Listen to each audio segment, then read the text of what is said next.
Prigorodny conflict was an inter-ethnic conflict in the eastern part of the Prigorodny district in the Republic of North Ossetia-Alania, which started in 1989 and developed, in 1992, into a brief ethnic war between local Ingush and Ossetian paramilitary forces. Human Rights Watch, Helsinki, takes no position on the ultimate status of the Prigorodny region. Human Rights Watch, Helsinki report investigates human rights violations committed by all parties to the conflict from 1992 to 1996. Its major emphasis is on the events between October 31, 1992 and November 31, 1992, on the process of return for the displaced, and on attempts to bring to justice those who committed criminal acts connected with the conflict. The report also examines the Russian government's weak response to events leading to the armed conflict and its utter failure to prevent the destruction of thousands of homes and dwellings. Origins of the conflict. The present conflict emerges from the policies of both Tsarist Russian and Soviet governments, which exploited ethnic differences to further their own ends, namely the perpetuation of central rule and authority. Tsarist policy in the North Caucasus generally favored Ossetians. In addition, the Ossetians were one of the few friendly peoples in a region that for much of the 19th century bitterly resisted Russian rule. Ossetians shared the same Eastern Orthodox Christian faith with Russians, while the majority of the other ethnic groups of the North Caucasus were Muslim. Russian authorities also conducted population transfers of native people in the area at will and brought in large numbers of Terek Cossacks. Under the Soviets, local Cossacks were punished for their support of anti-Soviet white forces during the Russian Civil War and banished from the area, including from the Prigorodny region, which was given to the Ingush, ostensibly for their support of the Red or Bolshevik forces during the conflict. Soviet administrators often arbitrarily created territorial units in the North Caucasus, thereby enhancing differences by splitting apart like peoples or fostering dependence by uniting different groups. In January 1920, the autonomous Mountain Soviet Socialist Republic, referred to as the Mountaineers' Republic, was formed, with its capital in Vladikavkaz. Initially, the Mountaineers' Republic included the Kabyds, Chechens, Ingush, Ossetians, Karachay, Cherkess, and Balkars. But it quickly began to disintegrate and new territorial units were created. In 1924, the Ingush were given their own territorial unit that included the Prigorodny region. In 1934, the Ingush were merged territorially with the Chechens. In 1936, this territory was formed into the Checheno-Ingush ASSR with its capital in Grozny. The Prigorodny region still remained within the Chechen-Ingush entity.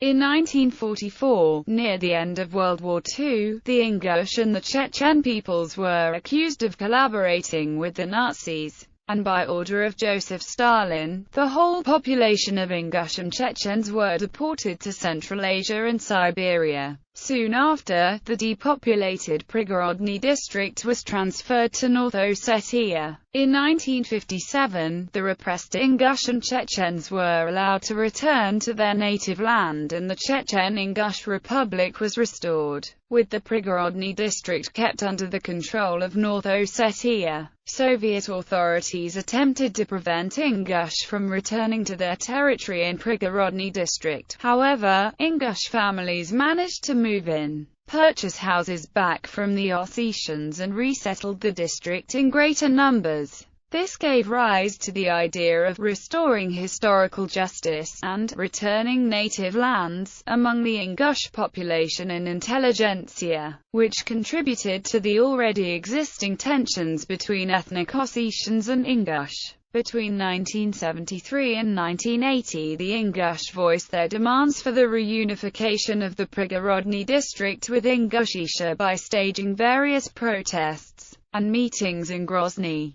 The tensions increased in early 1991, during the collapse of the Soviet Union, when the Ingush openly declared their rights to the Prigorodny district according to the Soviet law adopted by the Supreme Soviet of the USSR on April 26, 1991, in particular, the third and the sixth article on territorial rehabilitation. The law gave the Ingush legal grounds for their demands, which caused serious turbulence in a region in which many people had free access to weapons, resulting in an armed conflict between ethnic Ingush population of the Prigorodny district and Ossetian armed militias from Vladikaukaz. Armed conflict. Ethnic violence rose steadily in the area of the Prigorodny district, to the east of the Terek River. Despite the introduction of 1,500 Soviet internal troops to the area, during the summer and early autumn of 1992, there was a steady increase in the militancy of Ingush nationalists. At the same time, there was a steady increase in incidents of organized harassment, kidnapping and rape against Ingush inhabitants of North Ossetia by their Ossetian neighbors, police, security forces and militia. Ingush fighters marched to take control over Prigorodny district, and on the night of October 30, 1992, open warfare broke out, which lasted for a week. While Ingush militias were fighting the Ossetians in the district and on the outskirts of the North Ossetian capital Vladikaukaz, Ingush from elsewhere in North Ossetia were forcibly evicted and expelled from their homes. Russian OMON forces actively participated in the fighting and sometimes led Ossetian fighters into battle. On October 31, 1992, a high-level Russian delegation arrived to stop the violence. However, the first deployment of Russian peacekeepers did not begin until early November. Although Russian troops often intervened to prevent some acts of violence by Ossetian police and Republican guards,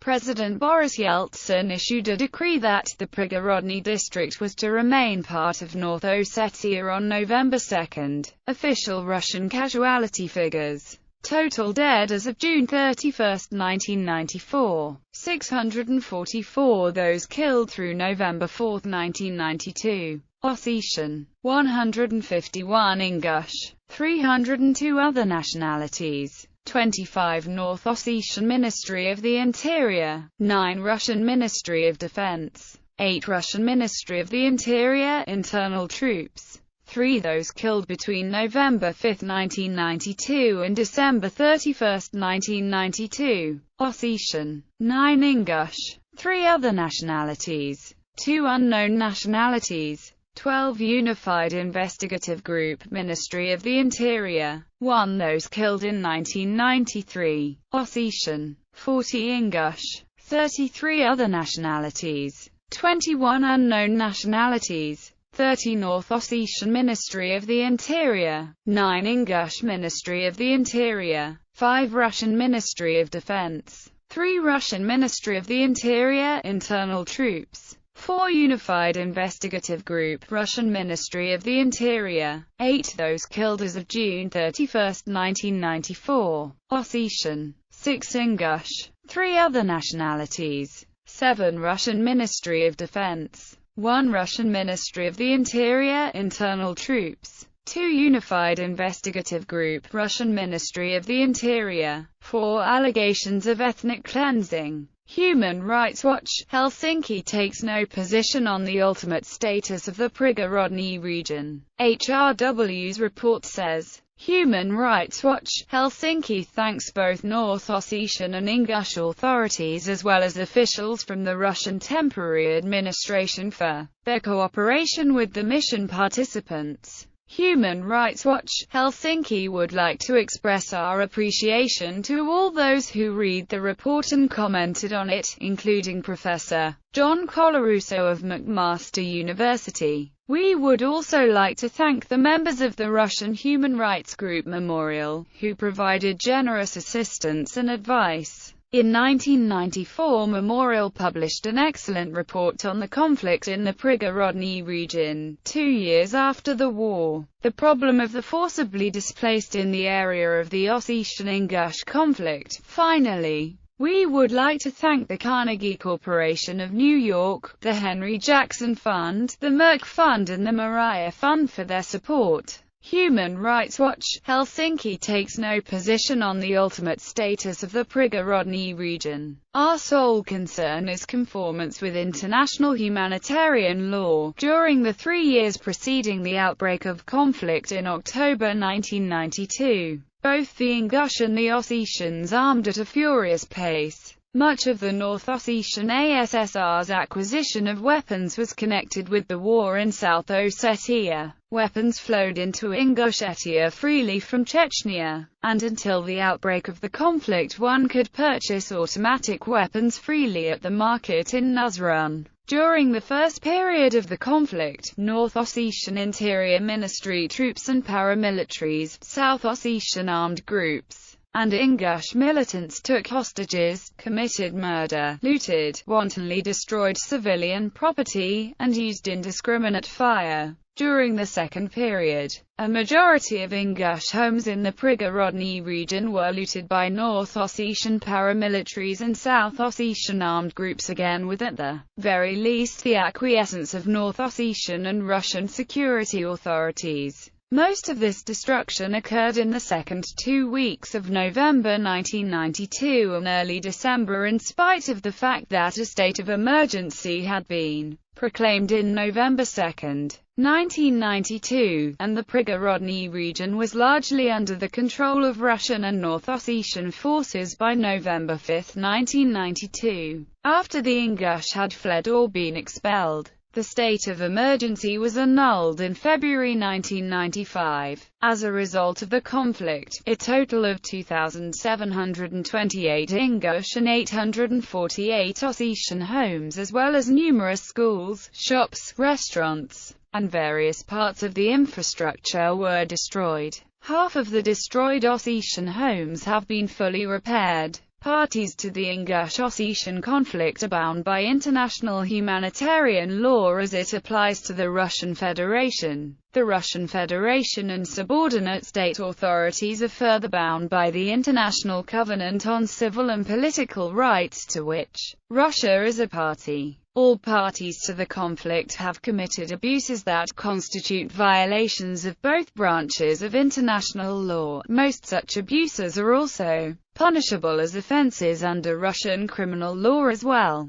The fighting was the first armed conflict on Russian territory after the collapse of the Soviet Union, when it ended after the deployment of Russian troops. Most of the estimated 34,500–64,000 Ingush residing in the Prigorodny region and North Ossetia as a whole had been forcibly displaced by Ossetian forces, often supported by Russian troops. There are no authoritative figures for the number of Ingush forcibly evicted from the Prigorodny region and other parts of North Ossetia, because there were no accurate figures for the total pre-1992 Ingush population of Prigorodny and North Ossetia. Ingush often lived there illegally and thus were not counted by a census. Thus the Russian Federal Migration Service counts 46,000 forcibly displaced from North Ossetia, while the Territorial Migration Service of Ingushetia puts the number at 64,000. According to the 1989 census, 32,783 Ingush lived in the North Ossetian ASSR. 3 years later, the Passport Service of the Republic put the number at 34,500. According to the Migration Service of North Ossetia, about 9,000 Ossetians were forced to flee the Prigorodny region and seek temporary shelter elsewhere. The majority have returned. The pressure from Moscow and the Russian-mediated Ossetian-Ingush Agreement of 1995 induced the North Ossetian authorities to allow Ingush refugees from 4 settlements in the Prigorodny district to return to their homes. The return of most refugees had been blocked by the local government and only the Ossetians had been able to return since Meanwhile, the former Ingush homes and settlements in the district have been gradually occupied by the Ossetian refugees from Georgia. It is estimated that, between 1994 and 2008, around 25,000 of the Ingush people returned to Prigorodny district, while some 7,500 remained in Ingushetia. On October 11, 2002, the presidents of Ingushetia and North Ossetia signed an agreement promoting cooperation and neighborly relations, in which Ingush refugees and human rights advocates invested much hope. However, the Beslan hostage crisis of 2004 hampered the return process and worsened Ossetian-Ingush relations.